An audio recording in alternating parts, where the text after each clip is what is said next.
Price Lord. நான் சொன்னா இல்லையா, பாவசங்கீதனை முடிச்சுட்டு வந்தால் எல்லாம் பறப்பாங்க. எப்படி பிரதர் சூப்பராக பண்ணீங்க எல்லாருமே, இல்லை எல்லாம் லைட் ஆகிட்டாங்க உள்ளார. இந்த பாவசங்கீதனை செய்யாமல் கொஞ்சம் பேர் அங்கங்கே நின்றுருக்கும் போது அப்படியே ஸ்டக்காகி நின்றுருந்தாங்க. வெயிட்டு தாங்க முடியல, வெயிட்டு குதிக்க முடியல. மற்றவங்கெல்லாம் எப்படி சிட்டுக்குருவி மாதிரி நல்ல செமையாக இருந்தீங்க. Very good, glory to God. Hallelujah, hallelujah. இயேசுவுக்கே புகழ், இயேசுவுக்கே மகிமை, இயேசுவுக்கே ஆராதனை. மரியே வாழ்க, யோசேப்பே வாழ்க, அனைத்து வானதூதர்களே புனிதர்களே ஆமென். சரி உட்காருங்க. இப்போ ஒரு வசனம் நீங்கள் எடுங்க. ரொம்ப ஈஸியான வசனம், ஞாபகம் வச்சுக்கலாம். முதல் ஃபஸ்ட்டு வசனம் எந்த வசனம் தியானித்தோம் காலையில்? 1 தீமோத்தேயு 4:12. இப்போ 2 தீமோத்தேயு 2:22. ஈஸி தானே, எல்லாம் 2 2 தீமோத்தேயு 2:22 படி பார்க்கலாம்.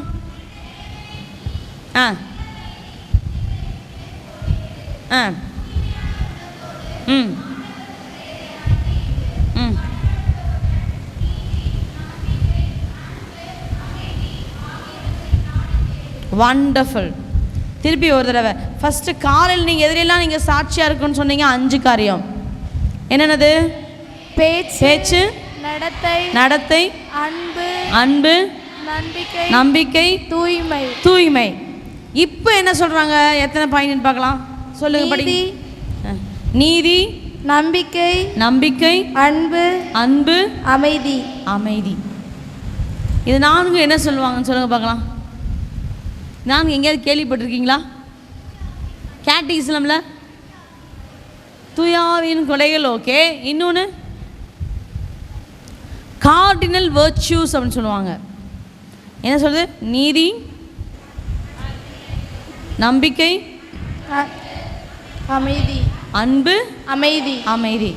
திருப்பி சத்தமாக சொல்லுங்க. இது நீதி, நம்பிக்கை, அன்பு, அமைதி. ஆமென். சரியா? ஸோ இதில் நீங்கள் இந்த 5 நீங்கள் சாட்சியாக நிற்கணும். இந்த 4 இருக்கிறவங்களோடு நீ ஒன்று திரிஞ்சு சாட்சியாக வாழணும். புரியுதா? நீ வாழ்ந்து காட்டணும். உன்னுடைய நீதியில் நீ வாழ்ந்து காட்டணும். உன்னுடைய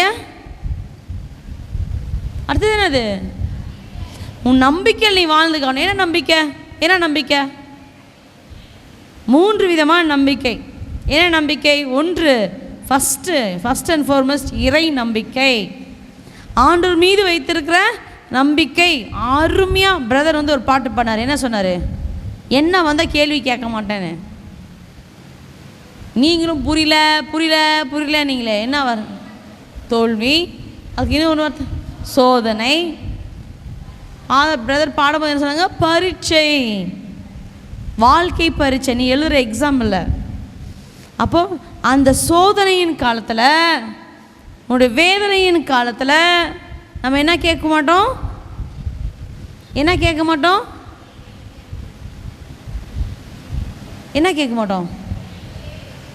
ஏன் இது எனக்கு நிகழ்ந்தது அப்படின்னு கேட்க மாட்டோம். அதான் நம்பிக்கை.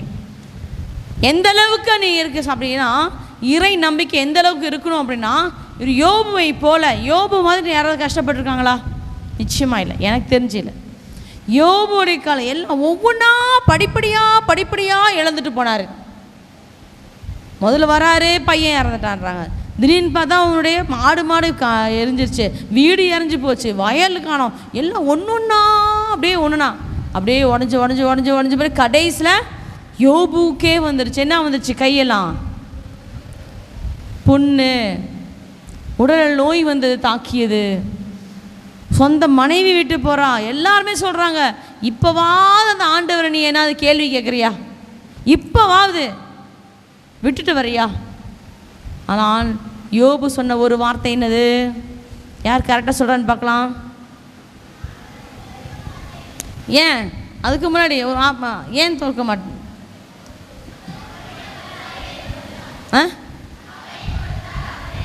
சூப்பர். அவரே கொடுத்தாரு, அவர் எடுத்தார். நான் காலையில் சொன்னல, அதே தான். நான் வாழ்கிற வாழ்க்கை ஒரு பிச்சை தான். அவர் தான் கொடுத்தார், அவரே எடுத்துக்கிட்டார். நான் யார் கேட்குறதுக்கு? அப்போ அவர் அனுமதிக்கிறார். இந்த சோதனையும் இந்த துன்பத்தையும் ஆண்டவர் அனுமதிக்கிறார். சரியா? அப்போ நம்ம கேள்வி கேட்க முடியுமா? கேட்கறதுக்கு என்ன தகுதி இருக்குல்ல? ஏன் ஆண்டவர் இப்படி நடந்தது? நோ. ஸோ முதலாவதாக என் வாழ்க்கையில் நடக்கிற எதுவாக இருந்தாலும் யார்? கடவுளுடைய அனுமதியோடு நடக்குது அப்படின்னு சொல்லி நம்ம நம்பிக்கைன்னா, அப்போ இறை நம்பிக்கை நமக்கு ஆழமாக இருக்கணும். இறை நம்பிக்கை ஆழமாக இருக்கணும். ஆண்டவர் தான் என்ன இது பண்ணுறாரு அப்படின்னு சொன்ன அந்த நம்பிக்கை வந்துருச்சுன்னா நிச்சயமாகவே எது நடந்தாலும் you will be very com. உன் மனசுக்குள்ளார ஒரு மன அமைதி இருக்கும், தானாக இருக்கும். நீ தேடி போக வேண்டாம், அந்த அமைதி தானாக உன் மனசுக்குள்ளார இருக்கும். Praise the Lord. Hallelujah, hallelujah. இயேசுவுக்கே புகழ், இயேசுவுக்கே மகிமை. அப்போ இந்த இறை நம்பிக்கையில் நான் வாழணும் அப்படின்னா, இந்த இறை தூய்மையில் நான் வாழணும், இந்த நீதிக்காக நான் வாழணும், அப்புறம் அன்பில் நினச்சிருக்கணும், இந்த அமைதி நான் பெற்றுக்கொள்ளணும்னா ஒரு ரகசியம் உங்களுக்கு சொல்லித்தரேன்னு சொன்னேன் காலையில். ஒரு ரகசியம். என்ன ரகசியம் தெரியணுமா? தெரியணுமா? 4 விஷயந்தான். முதல்ல 5 மறந்துடாதீங்க, அடுத்த நாளை மறந்துடாதீங்க, திருப்பி ஒரு நாள் சொல்லித்தரேன். ஓகேயா? உங்கள் வாழ்க்கையை நீங்கள் தூய்மையாய் கடவுளுக்கு ஏற்றபடியாக வைக்கணும் அப்படின்னு சொன்னால் முதலாவதாக திருப்பாடல் 119, திருப்பாடல் 119 9 படி. இளைஞர் மைக்கில் படிக்கணும்.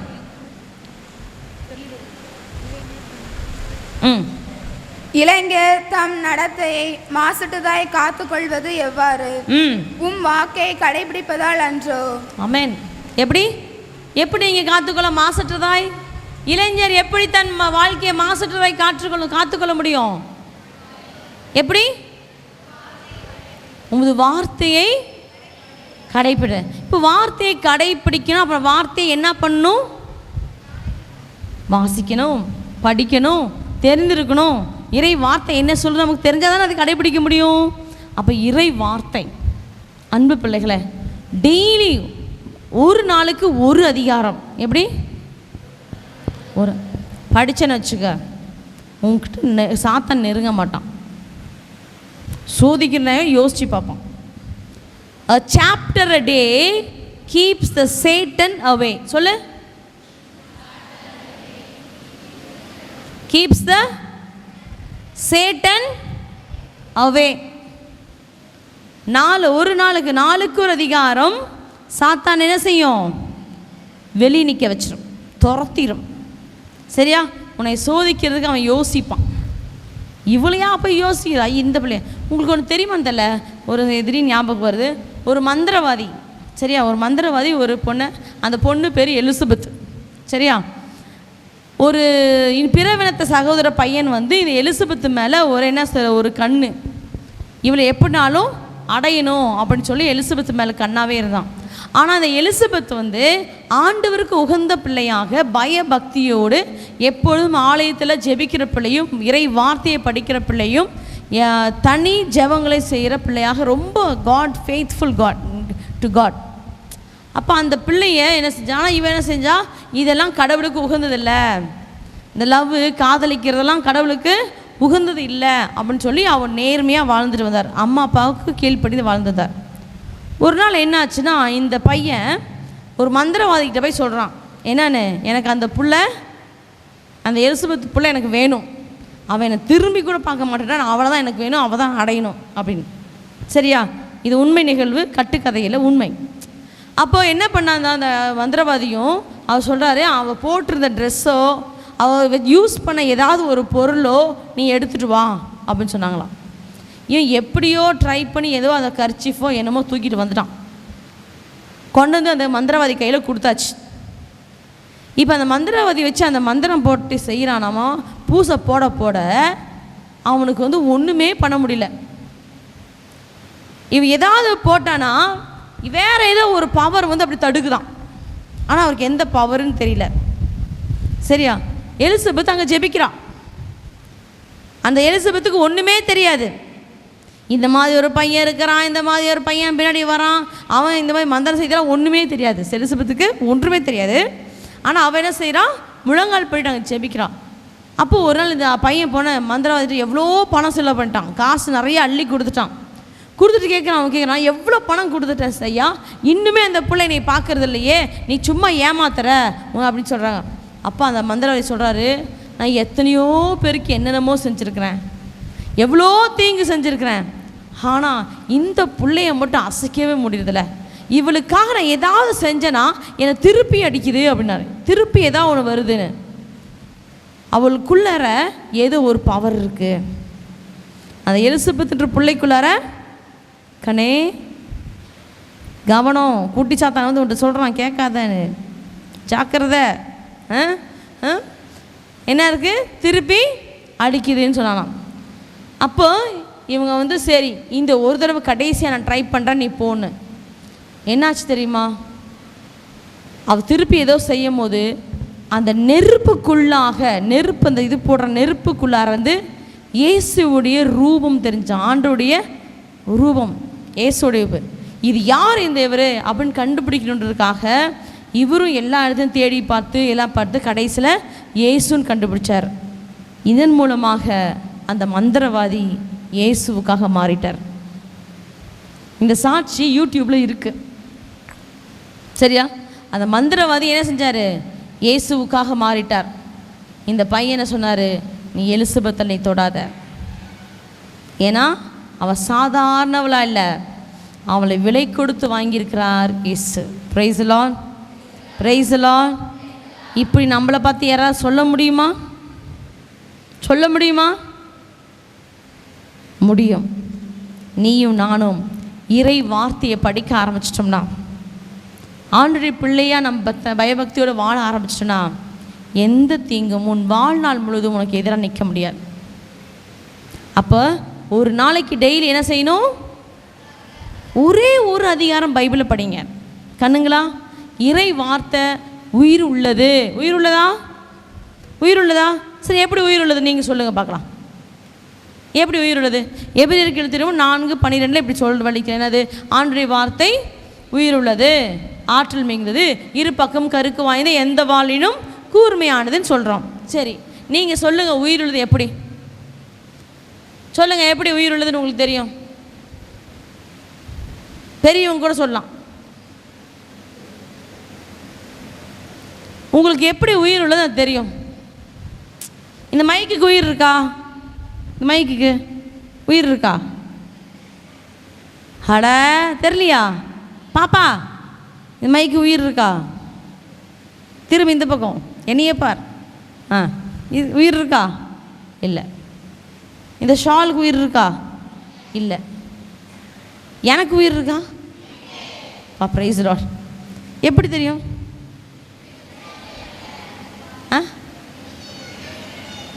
மூச்சு விடுறோம், பேசுகிறோமா? அப்படி பார்த்தா மைக்கில் பாட்டு போட்டாங்களே, பாடினாங்களே, அது பாட்டு பாடிச்சே, அப்போ உயிர் இருக்கு அதுக்கு? நான் கை அசைக்கிறேனா?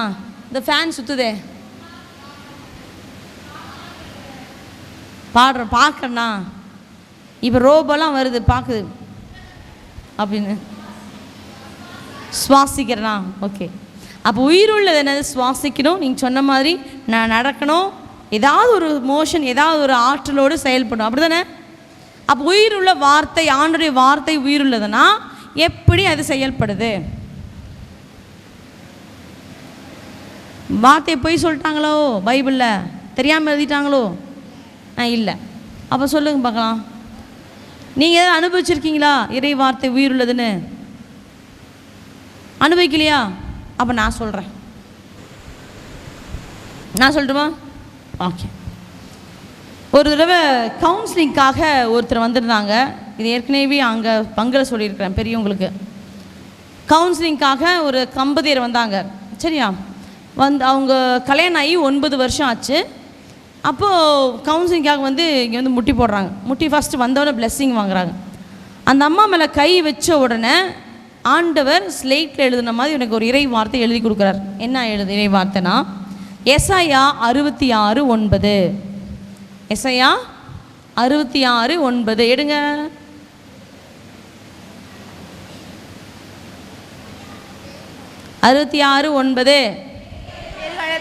பேறு காலத்தை ஏற்படுத்திய நான் மகப்பேற்றை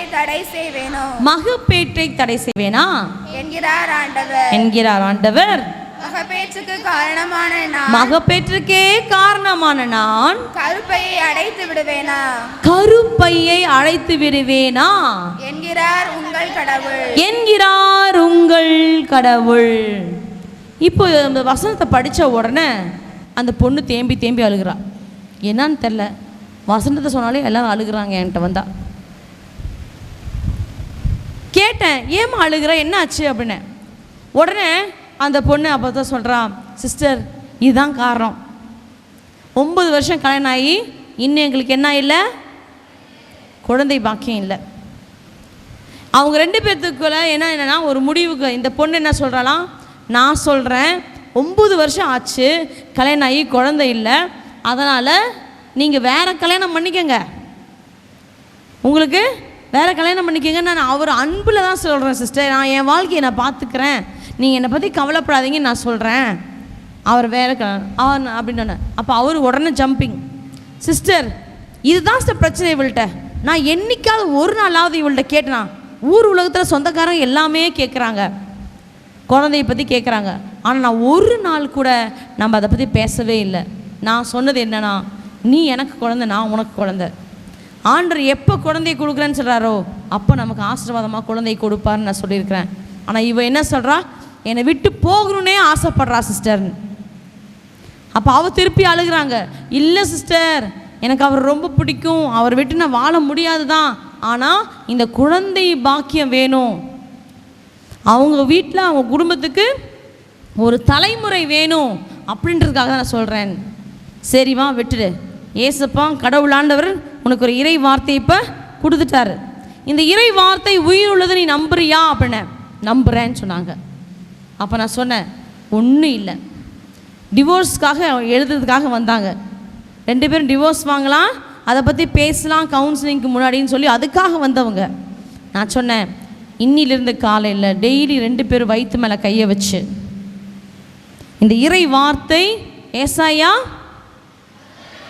66:9 இந்த வசனத்தை நீ சொல்லி, ஆண்டவரே இந்த இறை வார்த்தை என் வயிற்றின் கனியாக மாறினதற்கு நன்றி அப்படின்னு சொல்லி செபிங்க, மரியே வாழ்கன்னு செபிங்கன்னு சொல்லி அனுப்பிட்டேன். ரொம்ப சிம்பிள் கவுன்சிலிங் முடிஞ்சிட்டு சீக்கிரமாக. கண்ணுங்களா, ஆச்சரியம் ஆச்சரியம். ஒரே மாதம் அவங்க கண்ணீரோடு இந்த இறை வார்த்தையை சொல்லி சொல்லி செபிச்சிருக்காங்க. ஒரே மாதம்தான். அடுத்த மாதம் எனக்கு ஃபோன் வருது, என்னன்னு, ஐ எம் கன்சீவ்ட் 3 weeks. ஹalleluya ஹalleluya ஹalleluya. இறை வார்த்தையின் வல்லமை, இறை வார்த்தை உயிருள்ளதுமா கண்ணா, சுகமளிக்கக்கூடியது. பச்சிலையோ கழிம்போ எனக்கு சுகம் தரவில்லை, ஆண்டவருடைய வார்த்தை எனக்கு சுகம் தந்தது என்று சொல்லி நிறைய சுகம் நான் சந்திச்சிருக்கிறேன். ஃபோனில் ப்ரேயர் பண்ணும் போதே ஒரு இறை வார்த்தை சொல்லி, ஆண்டவரே இந்த இறை வார்த்தையின்படி 100 தலைவர் ஜெபித்தது போல ஆண்டவரே தொலையில் இருக்கிற அவர்களுக்கு இந்த வார்த்தையை அனுப்பி ஜெபிக்கிறேன்னு சொல்லி ஜெபிச்சிருக்கிறேன். நிறைய பேர் ஹீலாக இருக்கிறாங்க. ஆண்டவருக்கு மகிமை. இறை வார்த்தையின் வல்லமை. கண்ணுங்களா, கையில் நம்ம பொக்கிஷம் வச்சுருக்கிறோம், ஆனால் என்ன செய்ய மாட்டேன்றோம், பயன்படுத்த மாட்டேன்றோம். நான் சொல்கிறேன், பெரியவங்களை விட்டுருங்க, நீங்கள் இங்கே இருக்க நீங்கள் உங்களுக்குன்னு ஒரு தனி பைபிள் வேணும். எல்லாருக்கும் தனி பைபிள் இருக்கா? எத்தனை பேருக்கு எனக்கு பர்சனலாக பைபிள் இருக்குன்னு சொல்லுங்க, கை தூங்க. Very good. இல்லாதவங்க உங்களுக்கு ஒரு தனி பைபிள் வாங்கிக்கணும். முதல்லலாம் வீட்டுக்கு ஒரு விவிலியம்னு சொல்லுவாங்க, இப்போ அப்படி இல்லை, ஒரு ஆளுக்கு, ஒரு நபருக்கு நமக்கு ஒரு வீடு வேணும். ஒருத்தரும் இறை வார்த்தையை கையில், என்னுடைய பைபிள்னு வச்சுருக்கேன். நான் எப்பவுமே சொல்லுவேன், என் பைபிளில் ஆண்டவர் சிஸ்டர்கிட்ட சொல்லுவேன், சிஸ்டர் நான் சப்போஸ் இறந்துட்டேன்னா என் பைபிளை என் கூடயே அனுப்பிடுங்க. ஏன்னா அந்த இறை வாக்கினர் போல் அந்த எலும்புகள் கூட ஒன்றா சேர்ந்து அந்த இறை வார்த்தையை அறிவிக்கும். புரியுதா? இறை வார்த்தைக்கு அவ்வளோ வல்லம் இருக்குது. அப்போது ஒவ்வொருத்தருக்கும் உன் சட்டையை நீ உங்கள் தங்கச்சிக்கு உங்கள் அக்காவுக்கும் கொடுத்துருவேன். அதே மாதிரி உன் பைபிள் உனக்கு, என் பைபிள் எனக்கு, அப்படி வாங்கி வச்சுக்கோங்க. புரிஞ்சா? இல்லாதவங்கள கேட்டு வாங்குங்க. எனக்கு ஒரு பைபிள் வேணும். பெரிய சொத்திலும் சொத்து, பெரிய சொத்து பைபிள், உயிருள்ள இறை வார்த்தை உள்ளது. புரியுதா? அதை எடுத்து நீங்கள் படித்து அண்டர்லைன் பண்ணாங்க. என்ன என் பைபிள் பார்த்தீங்கன்னா அந்தந்த இடத்துல ஒரு அண்டர்லைன் பண்ணி ஒரு டேட் போட்டு வச்சுருப்பேன். அந்த டேட்டை பார்த்து நீங்கள், சிஸ்டர் இது என்ன சிஸ்டர் டேட் போட்டிருக்கீங்க என்னன்னு கேட்டிங்கன்னா, எத்தனையோ வருஷத்துக்கு முன்னாடி இருக்கும். அதுக்கு பின்னாடி ஒரு அனுபவம் இருக்கும். இந்த இறை வார்த்தையின் மூலமாக ஆண்டவர் ஒரு அனுபவத்தை நடத்திப்பார். It can be healing. யாராவது கவுன்சிலிங் காலைல சொன்ன அந்த பாப்பாவை அவங்க கூட பேசின மாதிரி யாரு கூடயாவது பேசினதாக இருக்கலாம். எனக்கே ஆறுதலாய் பல முறை ஆண்டவர் பேசுவது இறை வார்த்தையில் தான். எனக்கு தெம்பு கிடைக்குதுன்னா, பிரதர் பாடின பாட்டை போல என் பரீட்சையில் நான் கேள்வி கேட்காமல், ஏன் இது கேட்காம இருக்கிறதுக்கு ஒரே காரணம், இறை வார்த்தையில் ஆண்டவர் என்னோடு பேசிட்டே இருக்கிறார். ஹல்லேலூயா. உண்மையாக சொல்கிறேன், இறை வார்த்தை பைபிள் வந்து உங்களுக்கு ஒரு ஃபோன் கால் மாதிரி கரெக்டாக. சரி, ஒரு எக்ஸாம்பிள் சொல்கிறேன், என்னுடைய சாட்சி சொல்கிறேன். ஒரு முறை நான் வந்து இந்த இது செய்யணும், என்னது தீசிஸ் சொல்லுவாங்க. நாங்கள் எம்டிஹெச்லாம் படிக்கும்போது, தியாலஜி படிக்கும்போது எழுதணும் தீசிஸ்னு, புக்கு டைப் பண்ணோம். சரியா? சும்மா ஒன்றும் இல்லை, நிறைய ஒரு பேஜில் டெசடேஷன் தீசிஸ் அப்படின்னு சொல்லுவாங்க. அப்போ ஏன்னா நான் வந்து இருக்கும்போது பெங்களூரில் படிச்சுட்டு இருந்தேன். அப்போது என் கூட இருக்கிற சிஸ்டர்ஸ் எல்லாம் வந்து பல இடங்கள்லாம் வந்தவங்க. அவங்களுக்கு கொஞ்சம் கம்ப்யூட்டர் இது பண்ண தெரியாது. அப்போ நான் என்ன, அவங்களாம் ஏதாவது பண்ணாங்கன்னா அவங்க சொல்லுவாங்க, நிர்மலா எனக்கு செஞ்சு தெரியான்னு.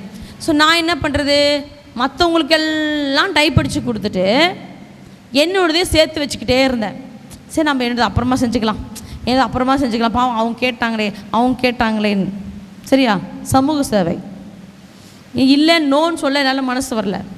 அப்போ என்ன ஆச்சு, மற்றவங்க எல்லாம் முடிச்சிட்டாங்க, சப்மிட்டும் பண்ணிட்டாங்க. எனக்கு இன்னும் ஒரு வாரம் தான் இருக்குது. எத்தனை வாரம் இருக்குது? ஒரே வாரம் தான் இருக்குது. எனக்கு இது ஒரு வாரத்துக்குள்ளே நான் டைப் படிக்க ஆரம்பிக்கிறேன். அந்நேரம் பார்த்து எங்கள் அண்ணியோடைய அப்பா இறந்துட்டார்.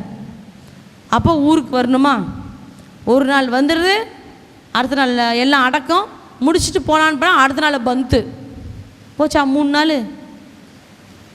அதுக்கப்புறம் அடுத்த நாள் போனேன், பந்துனா லீவு, பஸ்ஸு ஓடலை. சரியா? வந்துட்டு போயிட்டேன். அப்போ போயிட்டு காலையில் உட்காந்தது மதியம் 3 மணி வரையும் எல்லாம் எடுத்து ஒன்றா எல்லாம் கரெக்டாக மார்க் பண்ணி வச்சதுனால மடமடன் டைப் அடிக்கிறேன் கம்ப்யூட்டரில். இப்போ என் ஃப்ரெண்ட்ஸ் எல்லாம், எங்கள் ஃப்ரெண்டு சிஸ்டர்ஸ் எல்லாம் கூட இருந்து காலையில் சாப்பிடல, மதியானம் சாப்பிடல, டைம் சாப்பிடவே போகலை. ஏன்னா லாஸ்ட் என்னுடைய டெட்லைன் வந்து 6 மணிக்குள்ளே நான் சப்மிட் பண்ணி ஆகணும். என்னோடய தீசிஸ் லாஸ்ட் சாப்டரை சப்மிட் பண்ணி ஆகணும். எனக்கு வந்து என்ன இல்லை, டைம் இல்லை. எங்கள் ஃப்ரெண்ட்ஸ் வந்து ஏதாவது சிப்ஸு, டீ, ஜூஸு கொண்டு வந்து கொடுப்பாங்க, அதை குடிச்சிட்டு செஞ்சுட்டே இருந்தேன். இப்போ கரெக்டாக ஒரு 3-3:30 மணி இருக்கும், டைப் அடித்து முடிச்சிட்டேன். ஆனால் டைப் படிக்கும் போது கம்ப்யூட்டரில் என்ன செய்யணும், என்ன பண்ணும், சேவ் பண்ணும். அதான் நான் பண்ணல. சரியா? ஒரே வேகம், ஒரே ஸ்பிரிட்டு, சீக்கிரம் முடிக்கணுமேனு மடம் பண்ணால் கண்மூனி தானமாக அடிச்சுக்கிட்டே இருக்கேன் எப்படியே. ஆனால் ஆவியானவர் பயங்கர பவர்ஃபுல்லாக, ஆவியானவர் கனெக்ஷன் எல்லாமே எனக்கு தெளிவாக அப்படியே பண்ணுறாரு. அப்படி எழுதாதது கூட ஆண்டர் எனக்கு அப்போ ரிஃப்ளெக்ஷன் வருது, நான் டைப் படிக்கிறேன். ஆனால் என்ன பண்ணல, சேவ் பண்ணல. இந்த முட்டாள் நிர்மலா சேவ் பண்ணல. என்னாச்சு தெரியுமா, எல்லாம் முடிச்சிட்டேன்ப்பான்னு சொல்லிட்டு அப்பாடா அப்படின்னு பார்க்குறேன். டக்குன்னு ஸ்க்ரீன் எப்படி பார்க்குறேன், கருப்பாக இருக்குது. கம்ப்யூட்டர் ஃபுல்லாக பிளாக்காக இருக்குது. எப்படி இருக்குது உங்களுக்கு ஸ்க்ரீன்? அந்த ஸ்பீக்கர் பாக்ஸ் மாதிரி கருப்பாயிடுச்சு. எனக்கு என்ன சொல்கிறதுன்னு எனக்கு தெரில. என் கூட இருக்கிற மற்றவங்களாம் அழுக ஆரம்பிச்சிட்டாங்க. டப்புன்னு என் இதை போட்டுட்டு நான் அதில் வேறு என்ன பண்ணிட்டேன், திருப்பியும் ஆஃப் பண்ணி திருப்பியும் ஆன் பண்ணி பார்த்தேன். அப்பவும் வரல, ஒன்றுமே ஆகலை. ஆஃப் பண்ணி விட்டுட்டு சரி கம்ப்யூட்டர் ஆஃப் பண்ணிவிட்டு நான் போயிட்டேன். நேராக ரூமுக்கு போனேன். பேசாமல் பெட்டில் படுத்தேன். ஆண்டவரே என்னத்தை சொல்ல, அழுகவும் முடியல எனக்கு. ஏன்னா தூக்கம் இல்லாமல் வேலை செஞ்சதுக்கு ஒரு மாதிரி எங்கேயோ மிதந்துட்டு இருக்கிற மாதிரி இருக்குது. எனக்கு அழுகவும் முடியல, என்ன பண்ணதில்லை அப்படின்னு சொல்லி அப்படியே படுத்துட்டு இருக்கும்போது ஒரு இறை வார்த்தை, பிலிப்பியருக்கு எழுதிய திருமுகம் 4:13. உங்களுக்கு கண்டிப்பாக தெரிஞ்சிருக்கணும். என்னது? எனக்கு வலுவுற்ற கிறிஸ்துவினால் எதையும் செய்ய எனக்கு ஆற்றல் உண்டு. டக்குன்னு அந்த வசனம் வந்ததுன்னு அது என்னன்னு தெரில, ரிப்பீட் ஆகிட்டே இருந்துச்சு என் மனசில். அதே மாதிரி இன்னைக்கு காலைல ஒரு வசனம் படித்தோம், 1 தெசலோனிக்கர் 5:16 கடைசி பகுதி, என்ன நேர்ந்தாலும் நன்றி கூறுங்கள். இந்த சூழ்நிலையில் ஆண்டவரே என்னை இந்த வார்த்தைக்கு சாட்சியாக நிற்க என்னை கூப்பிட்றீங்களே அப்படின்னு சொல்லிட்டு எந்திரிச்சிட்டேன். மடமடன் மூஞ்செல்லாம் கழுவிட்டு, எனக்கு உறுதி விட்டு பேசுக்கு எதையும் செய்ய முடியும், I can do all things in him who strengthens me அப்படின்னு சொல்லி எந்திரிச்சிட்டேன். திருப்பி நான் அடிப்பேன், திருப்பி டைப் அடிக்கிறேன், நோ ப்ராப்ளம். இந்த காலேருந்து அடிச்சது என்னால் முடியும், 3 hour என்னால் முடியும், ஜீசஸ் வித் மீ அப்படி இப்படி என்னையே நான் தேர்த்திட்டேன். ஓகே, எந்திரிச்சிட்டேன். அதே மாதிரி ஒன்று சொன்னேன், ஆண்டவரே நிச்சயமாக உண்மையாக சொல்கிறேன், என் மனசார உங்களுக்கு நன்றி சொல்ல என்னால் முடியவே இல்லை. நீ நன்றி சொல்லுவ முடியும்? நான் சொன்னேன், எனக்கு நன்றி சொல்லவே எனக்கு முடியல, ஆனால் இந்த இறை வார்த்தையை முன்னிட்டு நம்பி நான் நன்றி சொல்கிறேன். உமக்கு நன்றி ஆண்டவரே, இதை செய்ததற்கு நன்றின்னு சொல்லிவிட்டு இந்த வார்த்தையை நம்பி நான் போய், நீங்கள் நம்புறாள் இதுதான் உண்மை, போய் கம்ப்யூட்டர் மேலே கையை வச்சு எனக்கு உறுதி செய்யும் கிரேசுக்கு எதையும் செய்ய ஆற்றல் உண்டு. இந்த வசனத்தின்படி ஆண்டவர் இது தொடுங்க. அப்பா பிதாவே, இதை உமது ரத்தத்தால் கழுவுங்க, இதை இந்த இன்ஸ்ட்ருமெண்ட் உமது ஆவியால் நிரப்புங்க அப்படின்னு சொல்லிட்டு நான் ஆன் பண்ணுறேன். அதுக்குள்ளே எங்கள் 2 சகோதரிகள்லாம் நட்கர்ன முன்னாடி உட்காந்து ஜெபம் பண்ணிட்டுருக்காங்க. ஆன் பண்ணவன அன்பு சகோதரிகளே, நான் எந்த இடத்துல ஃபுல் ஸ்டாப் கடைசியாக வச்சனோ அந்த பேஜ் ஓப்பன் ஆயிடுச்சு. பிரைஸ் தி லார்ட், ஹல்லேலூயா, ஹல்லேலூயா. இதில் தான் when you do not save, Jesus saves, God saves for you. உண்மையிலே உண்மை, இது பெரிய மிரக்கல், அதிசயம். அடுத்தது பார்த்தா என்ன செய்யணும், பிரிண்ட் அவுட் எடுக்கணும், ரைட்? இவ பார்த்தா எல்லாம் சிஸ்டர் நான் பிரிண்ட் கமாண்டு கொடுக்குறேன். ஒருத்தர் வந்து சொல்கிறாங்க, இல்லைங்களா சிஸ்டர், இல்லை அது வந்து என்னென்ன இல்லை பிரிண்ட்ரு வேலை செய்கிறதில்ல, நேற்று நைட்டே அது அவுட் ஆகிடுச்சு, நீ டைப் பண்ணி முடித்த உடனே அதை ஒரு ஃப்ளாப்பியில் எடுத்துகிட்டு போய் வேறு எங்கேயாவது கம்ப்யூட்டர் நம்ம பிரிண்ட் எடுக்கலான்னு தான் நான் உங்கள்கிட்ட சொல்லலை, நீ டென்ஷன் ஆயிடுவேன்னு, அது முடியாதுன்னு நான் சொன்னேன். இந்த இதை சுகப்படுத்தி இதுலேருந்து எனக்கு ஆற்றலை வெளிப்படுத்துகிற கடவுள் இதில் ஆற்றலை வெளிப்படுத்த மாட்டார், நான் நம்புகிறேன். Put my hand on that printer. சொன்னேன், ஆண்டவரே எனக்கு உறுதி ஊற்றும் இயேசு கிறிஸ்துவினால் எதையும் செய்ய எனக்கு ஆற்றல் உண்டு, அந்த ஆற்றலின்படி உங்கள் ரத்தத்தால் இதை கழுவுங்க, அப்படி இந்த ஆவியால் இதை நிரப்புங்க அப்படின்னு சொல்லி ஜெபிச்சுட்டு நான் கமாண்டு கொடுத்துட்டு பேசாமல் உட்காந்துட்டேன். நீங்கள் நம்புவீங்களா நம்பாட்டு, இது உண்மை நடந்தது. அன்றைக்கி ஃபோட்டோ இல்லை, ஒன்றும் இல்லை ஃபோட்டோ எடுத்து காமிக்கிறதுக்கு, ஆனால் உண்மை இதுதான். பேப்பர் பாட்டுக்கு டைங் பிரிண்ட்டு வெளியே வருது. எல்லோரும் ஆன்னு பார்க்குறாங்க என் பின்னாடி உட்காந்துட்டு இருந்தவங்க. இது எப்படி சாத்தியம்? நேற்று டப்புன்னு அடிச்சிச்சே, இன்னைக்கு காலைல கூட வேலை செய்யலையே. பிரிண்டருக்கு அங்கே சொல்லி சர்வீஸ்மேன் வந்துட்டுருக்காரு.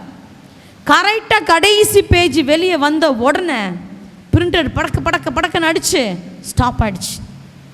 கரெக்டாக பெல் அடிக்கிறாங்க. யார்? சர்வீஸ்க்கு எடுத்துகிட்டு போகிறதுக்காக அந்த ஆள் வந்திருக்கிறார்.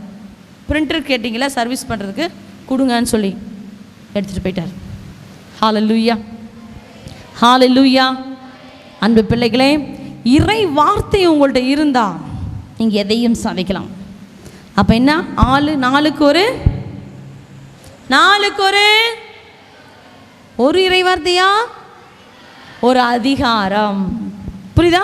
ஒரு அதிகாரம் ஒரு நாளைக்கு நீங்கள் படிங்க, யூ வில் வின். ரெண்டாவது நற்கருணை. ரெண்டாவது என்னது? நற்கருணை. ஆண்டவர் உயிருள்ள இறை பிரசனம். அடுத்த இறை பிரசனம் எங்கே இருக்குது? நற்கரணையில். கண்ணுங்களா, இன்றைக்கி எல்லோரும் பாவம் செஞ்சுருக்கீங்க, கொஞ்சம் பேர் செய்யலை. ஆனால் நான் சொல்கிறேன், நற்கரணையில் ஆண்டவர் உயிரோடு இருக்கிறார். திருவிருட்சாதனங்களில் மெயினாக அடிக்கடி நம்ம வாங்கக்கூடியது ஒப்புரவருட்சாதனம், அடுத்து என்னது? நற்கருணை. சரியா? இந்த நற்கருணையில் ஆண்டவர் உயிரோடு உங்களுக்குள்ளே வந்து மற்ற சாப்பாடு மாதிரி ஜீரணமாயிருதா? என்ன ஆகிறார் நற்கருணையில் ஆண்டவர் உங்க கூட வந்து? என்ன ஆகிறார்ப்பா? யார் கரெக்டாக சொல்கிறீங்கன்னு பார்க்கலாம். நன்மை வாங்கினீங்களா இல்லையா இன்னைக்கு திருப்பலியில்? என்னாச்சு இப்போ? நன்மை எங்கே போச்சு? ஏசு எங்கே போனார்? சத்தமா? உன் இதயத்தில் இருக்காரா? அப்புறம் உன் இதயத்தோடு இருக்காரு, அதான் சொல்கிறாங்க. உன் உடலோடு உடலாக, உன் ஆன்மாவோடு ஆன்மாவாக, உன் இரத்தத்தில் இரத்தமாக, உன் எலும்போடு எலும்பாக, எல்லா தசைகளுக்குள்ளாக இயேசு மாறிட்டார். ஹல்லேலூயா, ஹல்லேலூயா. அதனால தான் இது கிறிஸ்துவின் திரு உடல்னு சொல்லும் போது நம்ம ஆமேன்னு சொல்லும் போது அப்படியே ஆகட்டும். அப்போ என்னது? நீங்கள் இங்கே உட்காந்துருக்கிற எல்லாமே அடுத்த மறு கிறிஸ்து இயேசுவாக இருக்கிறீங்க. Praise God. இயேசு உங்களுக்குள் வாழ்கிறார். நீங்கள் இயேசுவாக மாறணும். அந்த இறை உடல், ஆண்டவர் கிறிஸ்துவின் திரு உடல் உங்களுக்காக எனக்காக உடைக்கப்பட்ட அந்த உடல் எனக்குள் வரும்போது நான் இயேசுவாக மாறுகிறேன். ஆமென், ஆமென். சொல்லுங்க சத்தமா. ஆமென். இயேசுவின் ரத்தம் ஜெயம். இப்போ எல்லாரும் கையை உயர்த்தி சொல்லுங்க, நான் இயேசுவின் திரு ரத்தத்தை குடித்தேன், இயேசுவின் திரு உடலை உண்டேன், கிறிஸ்து எனக்குள் வாழ்கிறார், நான் கிறிஸ்துவுக்குள் வாழ்கிறேன்.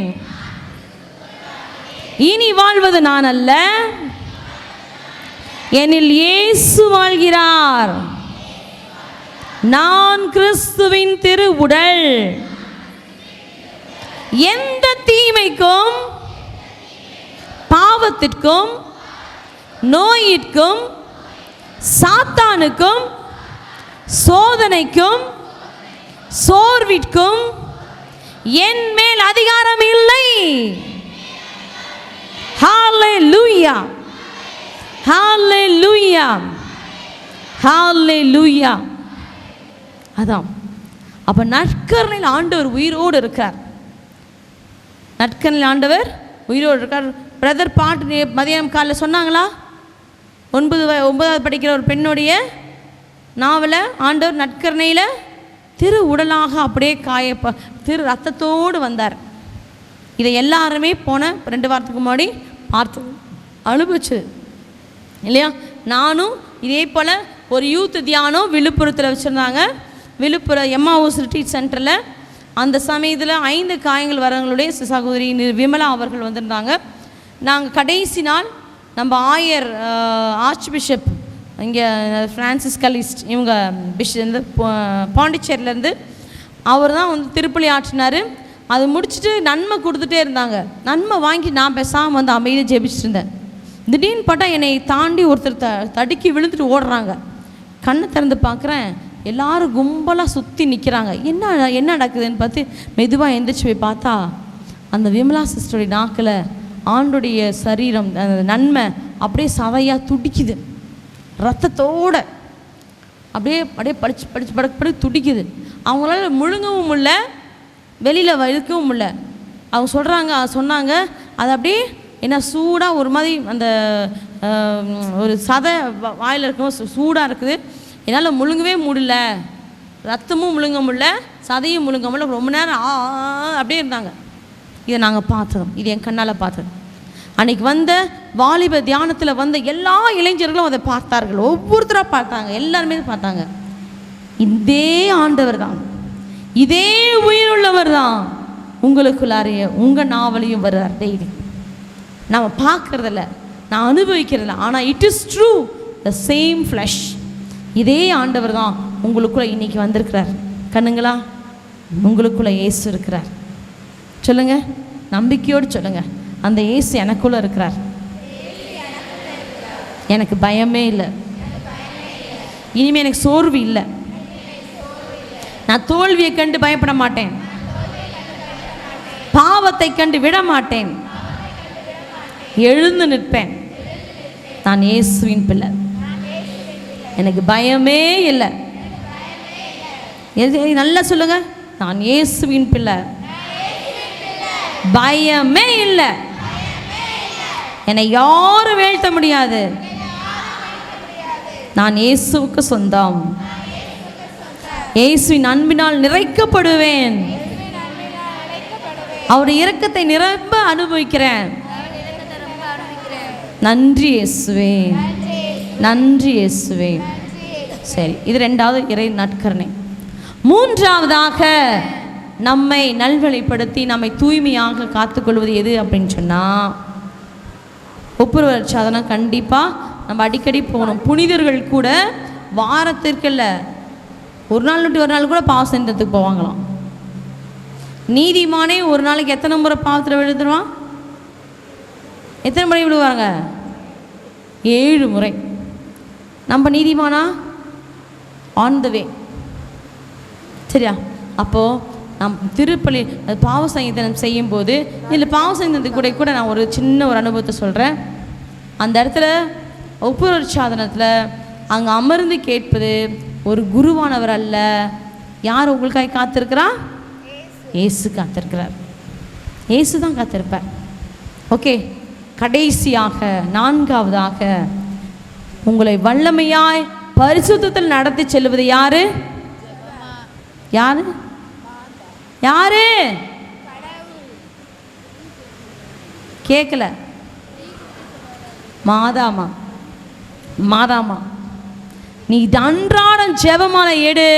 உன்னுடைய பாதாள குறியிலேருந்து உன்னை தூக்கி எடுக்கிற ஜெபமாலை இது. நீ ஒவ்வொரு நாளும் ஜெபிக்கும் போது, அன்பு தெய்வத்தாய் எப்படி இயேசுவை புனிதத்தில் கூடவே இருந்து பயணம் செய்தார்களோ, அதே போல் அன்பு பிள்ளைகளை உங்களுக்கு உற்ற துணையாக இருப்பது மாதாமா. டெய்லி ஒரு ஜெபமாலை ஜெபிக்கணும். ஒரு அதிகாரம், ஒரு ஜெபமாலை. டீலா டீலா டீலுன்னு சொல்கிறவங்க மட்டும் கை தூக்குங்க. Price the Lord. அப்படியே கை தூக்குங்க, நான் உங்களாக ப்ரேயர் பண்ணுறேன். ஹல்லேலூயா. நன்றி இயேசுவே, நன்றி ஆண்டவரே. Thank you Jesus. நன்றி ஆண்டவரே, நன்றி. தாயாய் என்னை தேற்றும் ஆண்டவரே, தந்தையாய் என்னை தாங்கும் ஆண்டவரே, நண்பனாய் தோள் கொடுக்கும் ஆண்டவரே, நல்வுறவாய் உடனிருக்கும் ஆண்டவரே. மீண்டுமாக எல்லாரும், தாயாய் என்னை தேற்றும் ஆண்டவரே, தந்தையாய் என்னை தாங்கும் ஆண்டவரே, நண்பனாய் தோள் கொடுக்கும் ஆண்டவரே, நல்வுறவாய் உடனிருக்கும் ஆண்டவரே. உங்க அன்பு பெரியதப்பா, உங்க பாசம் பெரியதப்பா. உணர்ந்து சொல்லுவோம், உங்க அன்பு பெரியதப்பா, உங்க பாசம் பெரியதப்பா.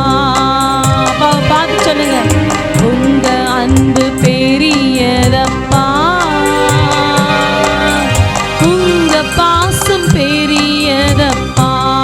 அப்பா மேல கைகளை உயர்த்தி, தாயாய் என்னை தேற்றும் ஆண்டவரே, தந்தையாய் என்னை தாங்கும் ஆண்டவரே, நண்பனாய் தோள் கொடுக்கும் ஆண்டவரே, நல்லுறவாய் உடனிருக்கும் ஆண்டவரே. உங்க அன்பு பெரியதப்பா,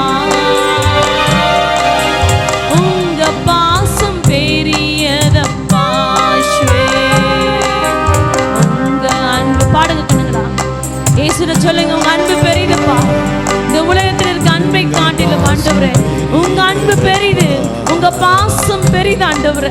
உங்க அன்பால மட்டும் எங்களை நிரப்புங்க ஆண்டவரே. உங்க அன்பால மட்டும் எங்களை நிரப்புங்க ஆண்டவரே. நாங்க உண்மை மட்டும் நோக்குகிற பிள்ளைகள், ஒரு சாட்சியுள்ள வாழ்க்கை வாழ ஆண்டவரே. நீதி, நம்பிக்கை, அன்பு, அமைதி என்ற புண்ணியங்களால நிறைக்கப்பட்ட பிள்ளைகளாக இங்கிருந்து செல்லும் ஒரு சாட்சியாய் போகணும்ப்பா. எங்களை ஆசீர்வதியும் ஆண்டவரே. உமது அன்பால் நிரப்புங்க ஆண்டவரே. உமது அன்பால் நிரப்புங்க ஆண்டவரே. எங்களை காண்கிற யாவரும் எங்களை அல்ல ஆண்டவரே, உமது அன்பை மட்டுமே சுவைக்கும்படிக்காக, உமது அன்பை மட்டுமே காணும்படிக்காக எங்களை உருமாற்றும். எங்களை ஆசீர்வதியும். நன்றி.